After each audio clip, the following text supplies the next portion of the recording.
4 anggota Polri yang terlibat kasus narkoba Irjen Teddy Minahasa kini berstatus non-job. Kabid Humas Polda Metro Jaya Kombes Endra Zulpan menegaskan 4 anggota Polri yang terlibat kasus narkoba bersama Irjen Teddy Minahasa kini berstatus non-job atau dibebas tugaskan.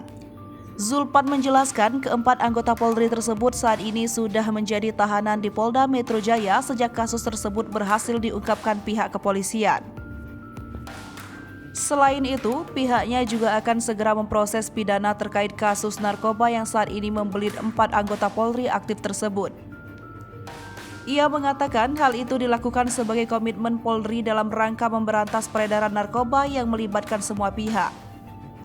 Adapun 4 anggota Polri yang saat ini sedang menjalani penahanan di Polda Metro Jaya yakni AKBP Dodi Prawiranegara, Kabagada Rolok Sumbar, mantan Kapolres Bukit Tinggi Polda Sumbar.